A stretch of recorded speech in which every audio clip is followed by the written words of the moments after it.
What emotion do you feel when you're going to approach someone you're very attracted to and there's an extremely high probability that she's going to tell you to disappear? Right, exactly, absolutely, because it's a real judgment, right? We're going to see a movie called Crumb where you'll see this in great detail. But it's a real judgment. It's like the best judgment is, well, I don't mind your physical presence, but your genes should definitely not survive another generation. Jordan Peterson aborde un sujet qui est, à mon avis, important pour tous les hommes, donc tous les hommes devraient regarder cette vidéo. Parce que je pense qu'on sous-estime à quel point ce challenge du quotidien pour les hommes puisse avoir un impact dans leur vie. Il y a des gens qui sont en dépression par rapport à ça. Ce sont des choses dont on ne parle pas parce que tu connais les problèmes des hommes, on s'en bat les reins. Donc avant d'aller plus loin, je te rappelle que tu as mon étude de cas où je te montre comment j'ai fait 20 000 € en une semaine. En gros, c'est une formation où je te montre comment créer ton business en ligne. Voilà. Et je pars sur un cas concret, sur un des business que j'ai. Je te montre étape par étape comment créer ton business en ligne avec l'intelligence artificielle. C'est complètement gratuit. Tu as ça dans la description. Avant de créer un arnaque, regarde quand même. J'ai aidé des personnes à gagner de l'argent en ligne. J'ai aidé des personnes à être indépendants financièrement en ligne. Ça fait des années que je fais ça. Ok, donc prends ça maintenant, clique. What emotion do you feel when you're going to approach someone you're very attracted to and there's an extremely high probability that she's going to tell you to disappear? Right, exactly, absolutely, because it's a real judgment, right? We're going to see a movie called Crumb where you'll see this in great detail. But it's a real judgment. It's like the best judgment is, well, I don't mind your physical presence, but your genes should definitely not survive another generation. Right, and that's sort of generally translated into, I think we should just be friends. Right, you know, and you can blow that off, and people do, and you have to because it's part of being polite and civilized, but you know, let's make no mistake about it. There is no more fundamental judgment than that. So, paralysis. And there's no shortage of men, I mean, who are absolutely terrified of women. I mean, I've had many of them in my practice. You know, I had one guy, he was so terrified of women he couldn't even talk to them on the phone. It's more common than you think. So, but it's generally manifested by men who no one cares about, so it's generally irrelevant. So, well, it's the case. It really is the case. I'm not kidding. They're low-status men. You know, they're people that are generally regarded as losers, and there isn't anybody who really gives a damn about what happens to them one way or another. And there's a lot more men in that category than there are women. Women are in all sorts of, you know, social categories that cause them misery and distress, but that one seems to be predominantly male. One of the things I'm going to do when we talk about Freud is I'm going to show you this movie Crumb, which I just told you about, and it's a very rare thing because it shows you the world from the perspective of very intelligent male losers, and that's just not a perspective you ever see because it's the winners that tell the stories about their life. It's like, who the hell cares about the life of a loser? But this movie is about a loser who became a winner, and you know, almost as an act of revenge, and it's great, great examination of the Oedipal complex. Remarkable. Women select men. That makes them nature. Because nature is what selects. And so, you know, you can say, well, it's only symbolic that women are nature. It's like, no, it's not just symbolic. It's not just symbolic. You know, and the woman, in some sense, is the gatekeeper to not in some sense, is the gatekeeper to reproductive success. And you can't get more like nature than that. In fact, it's the very definition of nature. So, as I said, there are lots of reasons why these symbolic representations are set up the way they are. Alright, so that's the great mother, nature. The queen, the matrix. The matrix is something from which all things form. Same root word as matter, mother, all the same root word. The matriarch, the container, the cornucopia, the object to be fertilized, the source of all things, the fecund, the pregnant. There are more parts of the associational network. The strange, the emotional, the foreigner, the place of return and rest. The deep, the valley, the cleft, the cave, hell, death, and the grave. The moon, ruler of the night and the mysterious dark, and matter and the earth. So those aren't necessarily associated with femininity, but they're typically associated with femininity from a symbolic perspective. You know, so like generally, like a witch in a movie doesn't come riding out of the full bright sun at noon, right? That just doesn't happen because it doesn't make sense. It's a dark thing. And so if you saw that occurring in the light in a movie, you'd think, you know, what the hell's going on here? That doesn't make sense. And the reason it doesn't make sense is because it violates the It violates the complex, the symbolic complex. So those are female denizens of the underworld and hell. Very pleasant creatures. It's like Medusa with the head of snakes, you know. And if you ask, you know, why would a woman have a head of snakes in reference to a man? And that's really simple. I bet there are men here who know the answer to that. I don't know what you guys think about this, but I was pretty happy when I thought this up, and it took me a long time. So, if you think about the world in Darwinian terms, right, it's a struggle for survival and reproduction, which are basically the same thing. Survival is you, but reproduction is the survival of your genes. So it's a survival issue over very long spans of time. Okay, what do we call the selection mechanism? Right, natural selection, right? It's nature who does the selection. Okay, so let me tell you something that makes female humans different than female chimps. I mean, there's lots of things that do, but... but here's an important one. If you look at which male in a chimp troop fathers most of the offspring, it's the dominant male. But the reason for that isn't because the female chimps sort of flock around the dominant male. Now that happens in other species, but it doesn't happen with chimps. What happens is the dominant male chases all the subordinate males away and will interfere with any sexual behavior they manifest. It'll chase them away. The females, though, are perfectly happy to mate with a subordinate male if they're in heat and they get the opportunity. So they go into heat, which is something that doesn't happen with female humans, and they really don't care who they mate with. Okay, female humans are much different than that. They're picky. So they're choosy. It's a big deal. It's a big deal that they're choosy. Women also seem to evaluate men for their fitness. Now, so, lots of men have no sexual partners and they have no children. That's not the case with women. Almost all women have one child or more. And it's a rare woman indeed who cannot find a sexual partner. Some of you undoubtedly have already experienced what it's like to be possessed by a particularly stupid idea. You know, so maybe you've grown out of one or two of the stupid ideas that possessed you, or maybe you're possessed by an attraction to someone you can't control, or you can't control your eating behavior, or you're a pushover when it comes to interpersonal interactions because you're too agreeable, or you fly off the handle and fight, and you know, none of this is really under your control. And so all of those things that manifest themselves not only in your behaviors but in your perceptions themselves, you know, they tend to take on embodied form and use you as the vehicle for their activity. So, you know, when you're thinking about something like anger, for example, think about how it works, because it's quite peculiar. What must someone generally do? How must someone generally act if you're going to be angry at them? They have to be irritating, right? You know, they have to provoke you in some way. Well, the mere fact that you perceive what they're doing as irritating or provoking doesn't ensure that anyone else would have thought about it as irritating or provoking, or that that's what they meant, or that that's what's happening. And my point is, it's very important to think about these complexes of ideas as subpersonalities, because otherwise you really don't get what they're like. If you're angry, if you have a proclivity towards anger, especially if it's an unthinking proclivity, anything that someone says might irritate you. And it isn't like they say something and you think about it and then you get irritated. It's like you perceive the person as irritating. You know, maybe it's just the way they hold their mouth or something. It can be very, very subtle. And you might say, well, it's not me, it's you. It's not that I'm irritated by you. It's that you're irritating. And that, you know, that's a very difficult thing to settle, because the reality is somewhere between the subjective and the objective, right? A lot of arguments that you'll have with people throughout your life are about exactly that. Are you irritating or am I oversensitive? It's like, well, you know, we're going to hash that out for a good long time before we figure it out. But the point is that if you're possessed by an emotional state or a motivational state or an idea or some kind of complex, you'll see the world through its eyes.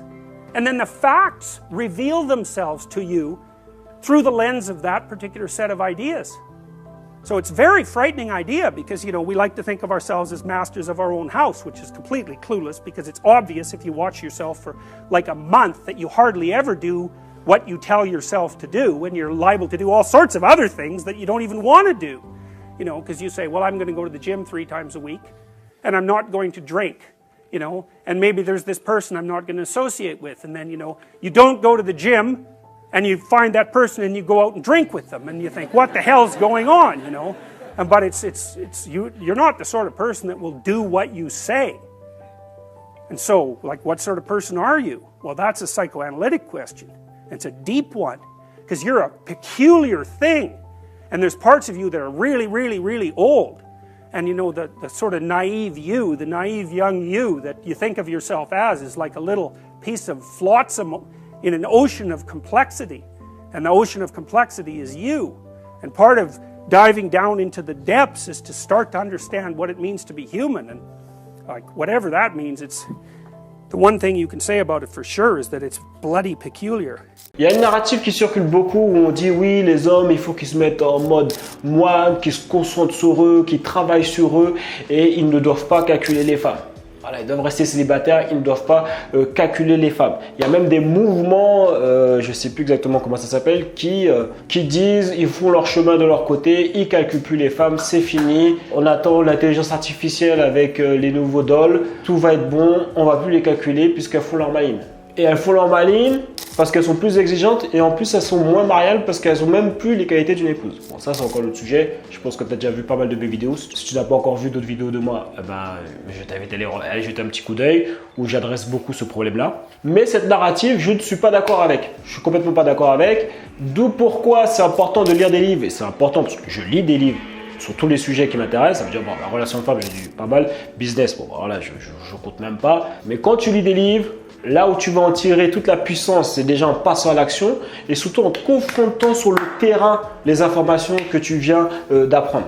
Comme ça, tu pourras mêler ton expérience aux connaissances que tu as et il n'y a rien de plus puissant. Parce que des fois, il y a des choses qui ne fonctionnent pas pour d'autres. Des fois, il y a des choses qui vont fonctionner pour toi par rapport à ton caractère, par rapport à déjà les bagages que tu as déjà, la connaissance que tu as déjà. Donc, il y a plein de choses qui jouent. Donc, moi, j'étais en relation 20 ans. Au niveau du célibat, je pense que j'ai plus rien à prouver par rapport à ça. Et toute mon expérience me donne un esprit critique. D'où pourquoi je te dis que cette narrative de oui, les gars doivent se concentrer uniquement sur leur développement. Donc, développement, ça veut dire travailler sur son charisme, travailler pour faire de l'argent, travailler sur son physique, etc. Tout ce qui fait de toi un homme déjà plus respectable aux yeux du monde et plus attrayant auprès des femmes. Et bien cette narrative, elle n'est pas vraie. Je sais que tout le monde le dit, mais c'est complètement pas vrai. Mais c'est complètement faux. Et je vais t'expliquer pourquoi, mon point de vue en tout cas. Après, tu me diras en commentaire, toi, ce que tu en penses ou pas. Mais avant ça, je vais te raconter une petite histoire. J'ai un ami avec qui je discutais qui rencontre des problèmes avec sa femme. C'est des choses qui arrivent. Donc, en gros, ça ne se passe pas trop bien. Et durant la discussion, il était peut-être question qu'ils se séparent ou qu'elle veuille partir, le classique. Okay. Et lui, il me disait, de toute façon, moi, je vais travailler sur moi, je vais faire plus d'oseille, je vais avoir les abdos. Et après ça, les femmes vont tomber du ciel, elles vont frapper à la porte. Je dis non, ça ne se passe pas comme ça. À aucun moment, parce que tu es millionnaire, il y a une femme qui va travailler. Genre, au moment où tu as le cumul, ça y est, j'ai fait 1 million. Genre, il y a une femme qui va sonner à ta porte. Oh, ah bah dis donc, comment elle a fait pour savoir? Non, ça se passe pas comme ça. J'ai dit, au mieux des cas, ta femme, elle va revenir si elle est partie, ou si elle est encore là, ben, elle sera beaucoup plus agréable avec toi. Ça, c'est certain. Hein. Ça, c'est la nature hein, de la femme. Hein. Tu peux pas. Si tu es plus attrayant, si ta propre femme te voit que tu es plus attrayant, elle va être plus attirée. C'est pas compliqué. Hein. Des fois, les gars, ils cherchent des trucs. Et le souci par rapport à la situation de mon pote, par rapport à si jamais c'était fini et qu'il voulait dater d'autres femmes, c'est qu'il n'a pas le bon mindset, il n'a pas l'expérience avec les femmes. Il n'a aucune idée, il ferait juste tout ce qu'il va faire la même erreur, et ça je connais d'autres personnes qui avaient fait ça, il va faire la même erreur qu'il avait fait avec sa femme, avec la nouvelle. Et même si au début, la nouvelle, sur le papier, elle va être super attirée parce que tu corresponds, tu as tous les traits qu'une femme recherche chez un homme. Au début, elle va être normale. Quand elle va voir qui tu es vraiment, ben, ça va revenir dans la même situation que tu étais avec la précédente. Donc, s'enfermer dans sa grotte jusqu'à attendre d'être successful, comme ça, en même temps, ça t'évite de te faire recaler par des femmes en te faisant comprendre que toi, tu ne mérites pas de te reproduire. Non. Je pense que non. Vaut mieux que tu essaies de te reproduire avec Fabienne. Ouais. Fabienne. Ouais, oui, bon, ouais, voilà. Hein. C'est pas les meilleurs gènes, c'est pas les gènes les plus sexy, mais voilà, c'est plutôt avec ça que tu peux te reproduire. C'est mieux que tu te reproduises avec ça. Moi, non. Donc, c'est sûr que voilà, tu esquives. Donc, les gars, ils prennent ça comme excuse. Oui, non, mais moi, je suis focus. Voilà, d'abord, successful. Voilà, les meufs, non, fini, zéro. Je parle pas avec elles, aucune interaction, rien. Mais la réalité, c'est quoi? au final, est-ce que tu as déjà vu dans ta vie quelqu'un avoir du succès dans n'importe quel domaine, mais sans expérience? Ça n'existe pas. C'est pour ça que quand les gars ils ont des réflexions sur tu vois, je pensais que les femmes elles voulaient les gars qui ont de l'argent. Ils ont de l'argent, mais finalement ils n'ont pas le résultat qu'ils voulaient avec la femme qu'ils veulent. Ils se disent, ah ben il faut que j'ai des abdos. Ils ont abdos, argent, et ils n'ont toujours pas accès aux femmes auxquelles ils auraient vraiment voulu avoir. Ben, c'est simple, parce qu'en fait, tu as travaillé sur tout, sauf sur les interactions avec les femmes, sur connaître la nature féminine, avoir de l'expérience avec les femmes. Il n'y a rien de magique, c'est comme dans tous les domaines. Donc, tu dois travailler sur tous les domaines en même temps. Ça veut dire qu'au moment, imaginons quand tu commences à travailler sur toi, tu as un 4, tu passes de 4 à 5 parce que tu as réussi à maigrir, les abdos commencent à apparaître, tu as réussi à avoir une augmentation, donc ta salaire a un peu augmenté, tu as réduit tes dettes, ou tu as créé un business en ligne, tu as des objectifs clairs maintenant, tu as une routine, voilà, carré, tu travailles sur toi, tu deviens une meilleure version de toi-même. Ben, au fur et à mesure que tu travailles sur tous ces points-là, il faut aussi que tu travailles sur tes interactions sociales avec les femmes. Connaître la nature féminine, savoir comment elles pensent, savoir ce qu'elles aiment. Et ça, c'est pas juste lire dans les livres, ça marche pas. C'est comme je te disais au début, tout, à un moment donné, il faut confronter avec de l'expérience, sinon ça marche pas. C'est des choses qui vont entrer là, tu te dis, ah, il faudrait que je fasse ça. Mais après, il y a les émotions qui rentrent en compte dans la situation. C'est pour ça que la connaissance ne suffit pas. C'est pour ça qu'il faut lier ça avec l'expérience pour que tu puisses matcher l'expérience avec la connaissance. Et en plus, des fois, il y a des choses qui vont fonctionner avec toi, il y a d'autres choses qui ne vont pas fonctionner avec toi. Donc, bref, il faut prendre l'expérience. Donc, quand tu passes de 4 à 5, tu continues à dater. Alors, il ne faut pas que ce soit une priorité. On est d'accord, c'est juste une partie de ta vie, comme travailler sur ton charisme, comme travailler pour pouvoir faire plus d'argent, comme travailler pour avoir les abdos. C'est une partie sur laquelle tu dois travailler pour être meilleur. Il y a des gars, par exemple, qui vont m'envoyer des messages, moi, j'aimerais faire des 10. Mais si jamais tu veux dater un 10, déjà, il faudrait que toi-même tu sois un 10, ok? D'où pourquoi il faut travailler sur soi. On est d'accord là-dessus, mais ça, je pense qu'on est tous d'accord. Mais c'est surtout si jamais de ta vie, les meufs que tu as datées, c'était des 4, à aucun moment tu vas passer de 4 à 10. C'est impossible. Et même si, imaginons, hypothétiquement c'était possible, tu n'arriverais pas à gérer. Tu ferais tout le contraire de ce qu'il faudrait faire parce que tu n'as aucune expérience. Ou même si tu as de l'expérience, tu n'as pas l'expérience de dater des 10, qui n'a rien à voir. C'est pas du tout comparable quand tu dates un 5. Quand tu dates un 10, il y a Drake qui envoie des messages à ta meuf. Donc c'est pour ça que je suis pas d'accord avec tu dois pas, alors c'est pas courir après les femmes, mais tu ne dois pas avoir d'interaction avec les femmes, tu dois pas dater, tu dois rester focus que sur toi. Non, il faut continuer à dater et au fur et à mesure 5, tu augmentes, maintenant tu deviens un 6, il faut que tu continues à dater et au fur et à mesure. Jusqu'où tu veux aller. Après, moi, j'ai aucun jugement avec la femme que tu choisis en termes de beauté ou pas, parce que c'est un ensemble, beauté physique et beauté intérieure. Mais c'est qu'il y a trop de gars que je vois qui deviennent millionnaires ou qui deviennent successful et qui finissent avec des femmes qu'ils ne voudraient pas réellement avoir. Pourtant, ils sont super smart. Mais vu qu'ils n'ont pas d'expérience dans ce domaine-là, parce qu'ils n'ont pas travaillé dessus, ils savent comment faire de l'argent, ça, il n'y a pas de problème. Mais avec les femmes, ils n'ont pas le succès qu'ils voudraient avoir, ou en tout cas, ils n'ont pas le succès avec les femmes qu'ils voudraient avoir. Parce qu'ils ne connaissent pas leurs valeurs. Et donc, ils n'agissent pas de manière alignée avec ce qu'ils représentent sur le papier. Et donc, du coup, ils se contentent de ce qu'ils ont. Et ils se disent, ouais, c'est déjà bien. Tu vois. En fait, tu te mens à toi-même. Si tu es heureux, c'est vraiment vrai. Ok. Mais après, pourquoi tu es sur Instagram, tu es en train de liker des meufs? Donc, c'est cette meuf-là que tu aimerais bien avoir. Que tu sois millionnaire, que tu aies du charisme, que tu aies le 6-pack, si jamais tu n'as pas d'expérience avec les femmes, tu vas rien faire du tout. Je dirais même pire, tu vas devenir une cible parce que tu n'arrives pas à distinguer les femmes qui sont bien, les gold diggers, les femmes qui sont pas bien, les femmes qui n'ont pas vraiment le caractère pour être une épouse par exemple. Enfin, et c'est même pas parce que tu ne sais pas, c'est juste que c'est facile parce que les gars vont dire non mais moi je sais c'est facile. Ouais quand tu es à l'extérieur, mais quand c'est toi qui es impliqué. Quand c'est toi qui est là, tu dates une meuf, un 8, un 9. T'as pas l'habitude de dater des 9, des 10. La nature de l'homme, c'est de vouloir tout donner à cette femme. Tu vas être poussé, tu auras envie de le faire. Et tu vas passer outre les petits red flags que tu vois. Pourquoi? Parce que tu n'as pas l'habitude, tu n'as pas d'expérience de dater ce genre de femme. Donc même si tu vois les red flags, tu vas dire non, c'est pas vrai. On a tous connu un gars, tu dis non, gars, c'est pas une fille bien. Non, mais vous êtes jaloux, vous connaissez pas, vous savez pas. Elle et moi, c'est vraiment différent. Et ça, la seule manière de pouvoir être stoïque et de ne pas se laisser embarquer par ses émotions quand tu dates finalement la femme que tu voudrais vraiment avoir et savoir si jamais c'est une gold digger ou si c'est une meuf pas bien, ben ça c'est quand tu as de l'expérience. Et même pire, dans ton malheur, même une fille qui est bien et qui va être attirée par toi, imaginons parce que tu as toutes les caractéristiques sur le papier, quand elle va commencer à te dater, elle va kiffer et après quand elle va s'apercevoir que tu n'es pas la personne qu'elle pensait que tu es parce que tu n'as pas le caractère, tu n'agis pas comme la personne qui est sur le papier, bah, elle va perdre l'attraction sur toi. Elle va commencer à avoir mal à la tête. Elle va commencer à essayer de te dominer pour pouvoir inconsciemment ou consciemment te faire devenir un homme. Après, ça va finir sur... Alors, les chaussettes! Ah ouais. Toujours pareil, parce que tu n'as jamais travaillé ces interactions sociales avec ce calibre de femme. Et donc, du coup, tu vas être poussé à vouloir la mettre sur un piédestal. Parce que tu n'as jamais eu une femme comme ça. Et elle va le ressentir. Et ça, il n'y a rien de pire. Parce que ce que ça va signifier pour elle, c'est que tu n'as pas l'habitude d'avoir des femmes comme elle. Et si tu n'as pas l'habitude d'avoir des femmes comme elle, ça veut dire que les autres femmes ne veulent pas de toi. Et si les autres femmes ne veulent pas de toi, ça veut dire que tu n'es pas un bon parti. Et des fois, ce genre de femme peut se transformer en gold digger alors qu'elle ne l'était pas vraiment. Et se dire, bon, vas-y, même si je suis plus vraiment excité par lui, même si c'est en gros, c'est un peu un cible ou un bêta, je vais quand même profiter de son argent parce qu'il me donne la sécurité. Et donc toi, tu finis malheureux, tu es là, tu te dis, tiens, je vais faire la vaisselle, peut-être que si je fais la vaisselle, elle aura pas mal à la tête ce soir. Après, c'est là qu'on rentre dans les trucs où voilà. Alors, courir après les femmes et en faire sa priorité, évidemment que non. La priorité, ça doit être toi, travailler sur toi. C'est d'ailleurs ça qui va l'exciter. J'avais fait, je sais plus c'est quelle chanteuse qui avait dit ça. J'aime sentir quand j'appelle mon homme qu'il est occupé. Parce qu'elle, dans sa tête, elle se dit, ah, c'est qu'il travaille sur ses projets, il a des objectifs. Et ça, c'est très attractif pour une femme. Donc, pour tout le monde, en fait, il faut que tu te concentres sur toi. Même Will Smith, que tu penses que c'est un bêta, tu manques de respect.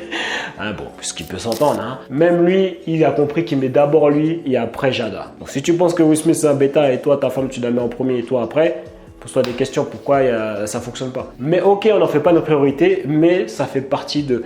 Comme une des sphères de ta vie sur laquelle tu dois travailler, tu dois réserver un moment pour apprendre à approcher les femmes, aller sur le terrain, le faire, savoir comment utiliser les applications de dating.